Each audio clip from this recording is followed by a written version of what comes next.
जब हमारे व्यक्तित्व के तमाम कर्म, तमाम कार्य, सभी बातें हमारी वासना या कामना के स्थान पर कर्तव्य से निर्धारित होने लगती है।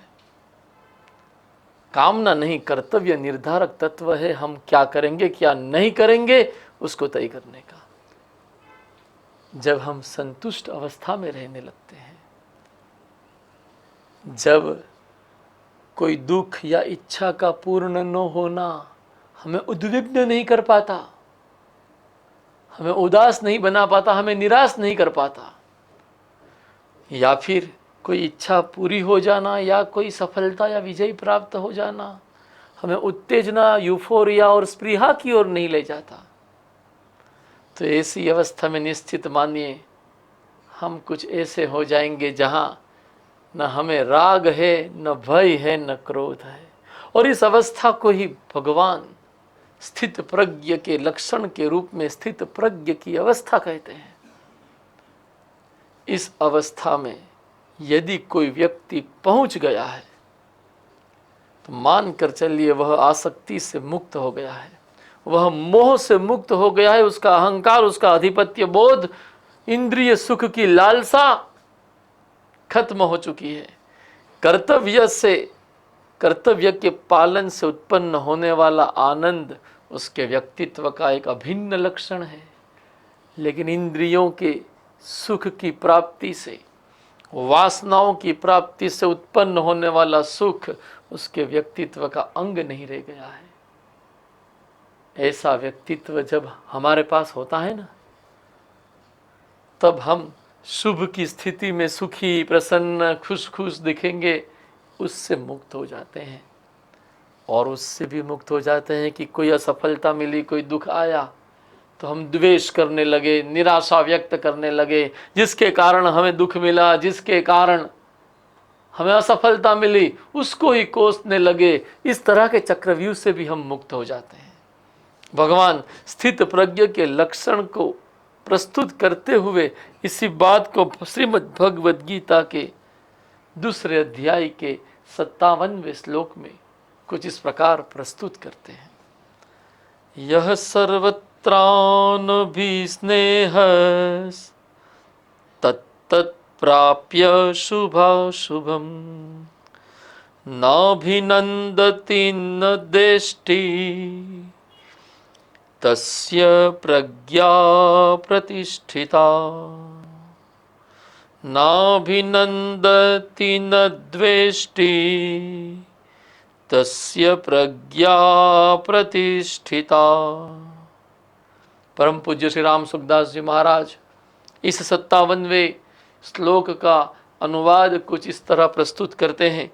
सब जगह आसक्ति रहित हुआ जो मनुष्य उस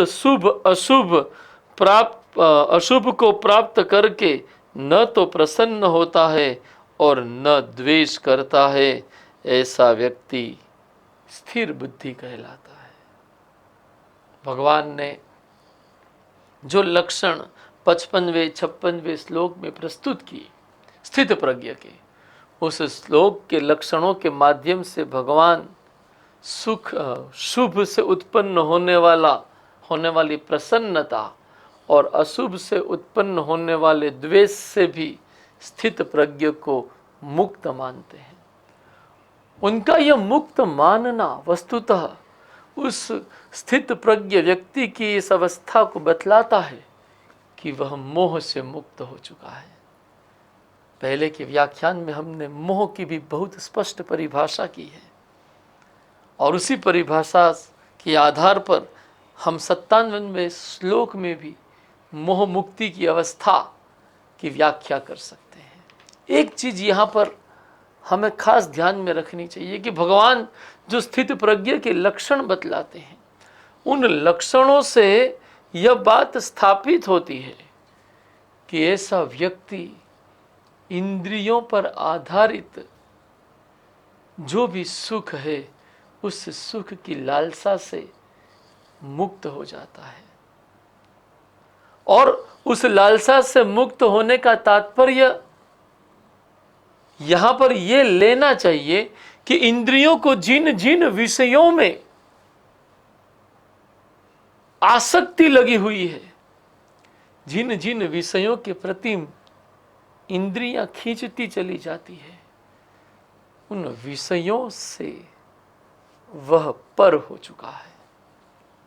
और इसी संदर्भ में भगवान ये कहते हैं कि जो स्थित प्रज्ञ है वह अपनी इंद्रियों को कुछ इसी तरह अपने में समेट लेता है, जिस तरह कछुआ अपने अंगों को सिकोड़ लेता है, अपने अंगों को अपने में समेट लेता है।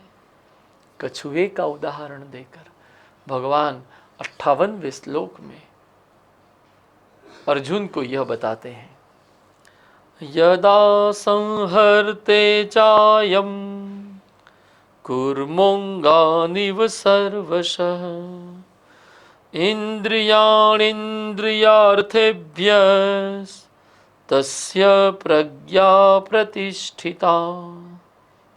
प्रभु स्थित प्रज्ञ की अवस्था में इंद्रियों के संदर्भ में स्थित प्रज्ञ व्यक्ति की व्याख्या करते हुए स्पष्ट करते हैं कि जिस तरह कछुआ अपने अंगों को सब ओर से समेट लेता है, ऐसे ही जिस काल में यह कर्म योगी इंद्रियों के विषयों से इंद्रियों को सब प्रकार से हटा लेता है, तब उसकी बुद्धि स्थिर हो जाती है। देखिए, हमें स्थिर बुद्धि की अवस्था, स्थित प्रज्ञ की अवस्था हम कैसे प्राप्त कर सकते हैं। स्थित प्रज्ञ की जो लक्षण बताए 57वें श्लोक तक, उन लक्षणों को हम कैसे प्राप्त कर सकते हैं, तो भगवान पहली शर्त रखते हैं। भगवान कहते हैं, एक कर्मयोगी के रूप में आपको उन विषयों से इंद्रियों को हटा लेना होगा जिन विषयों पर इंद्रियां केंद्रित हुई रहती है। हमने पहले के व्याख्यान में यह सीखा है कि हमारे शरीर में 5 ज्ञानेंद्रियां हैं, आँख, कान, नाक, जीवा और त्वचा। इसी तरह 5 कर्मेंद्रियां हैं, जिसमें हाथ, पग, मुख, गुदा, लिंग या योनि का समावेशन होता है। ये 10 इंद्रियों के साथ 11वां मन होता है, जिसको अतिरिंद्रिय भी कहते हैं। भगवान कहते हैं कि ये जो इंद्रियां हमारी जिन विषयों में लगी हुई है, केंद्रित हुई पड़ी है, वहां से हम जब खुद को हटा ले तो निश्चित मानिए स्थित प्रज्ञ की ओर, स्थित प्रज्ञ बनने की ओर हम आगे बढ़ते चले जाते हैं। भगवान कर्मयोगी साधक के लिए 58वें श्लोक में यह आज्ञा देते हैं कि आपको कछुए की तरह काम करना है। इस मामले में ओशो रजनीश ने भी कुछ विचार प्रस्तुत किए हैं, जो मैं यहाँ पर आपके सम्मुख लाना चाहूँगा। ओशो कहते हैं कि इस श्लोक को देखकर कई लोगों ने अपने इंद्रियों को सिकुड़ने का शारीरिक अर्थ ले लिया। किसी साधु ने अपनी आंख को खराब न देख पाए, इसलिए आंखें फोड़ ली।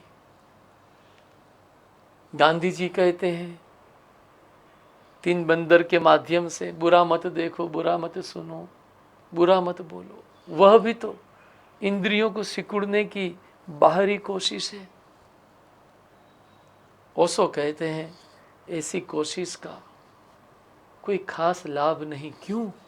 क्योंकि जब तक भीतर विषयों को लेकर हमारे मन में रस भरा पड़ा है, तब तक हम बाह्य रूप में इंद्रियों को सिकोड़ कर भी उससे मुक्त नहीं हो पाएंगे। यह बात हमारे लिए बहुत बड़ा सबक है कि जब तक इंद्रियों के विषयों से जुड़े सुख के प्रति हमारे में रस भरा पड़ा है, उस रस की उपस्थिति में इंद्रियों को सिकोड़ लें या विषयों से हम मुंह फेर लें, तो भी हम वास्तव में स्थित प्रज्ञ के लक्षण को प्राप्त नहीं कर पाएंगे। यहाँ पर एक और स्पष्टता हमें होनी चाहिए कि इंद्रियों को जिन विषयों में रस है, वह रस छूटे कैसे। क्या इंद्रियां कुछ अनुचित बात है हमारे शरीर की? क्या इंद्रियां हमारे लिए खराब है जो हमें ऐसे विषयों की ओर केंद्रित रखकर हमसे पाप करवाती है? यह मानना अनुचित है। इंद्रियां बहुत बड़ा वरदान है हमारे लिए। प्रभु की परम कृपा से सभी इंद्रियां स्वस्थ रूप में हमको प्राप्त हो पाती हैं, लेकिन इन इंद्रियों का उपयोग बाह्य जगत के ज्ञान को, सूचना को प्राप्त करने के लिए किया जा सकता है, कर्तव्य के पालन के लिए किया जा सकता है। लेकिन जब उसके स्थान पर हम भोग की ओर, विषयों के भोग की ओर इंद्रियों का उपयोग करने लगते हैं, तब यही इंद्रियां हमारे लिए राग, द्वेष, क्रोध, भय का कारण बन जाती है। और इसी संदर्भ में भगवान कर्मयोगी शब्द के साथ ये कहना चाहते हैं कि वह अपने इंद्रियों को इस तरह समेट ले। इंद्रियों को समेटने का तात्पर्य इंद्रियों के पीछे जो रस भरा पड़ा है, उस रस को हम समेट लें, तो मान कर चलिए हमारी बुद्धि भी स्थिर होती चली जाएगी, हम भी स्थित प्रज्ञ होते चले जाएंगे। कोई व्यक्ति सिगरेट पीने की आदत रखता है, वह सिगरेट क्यों छोड़ नहीं पाता?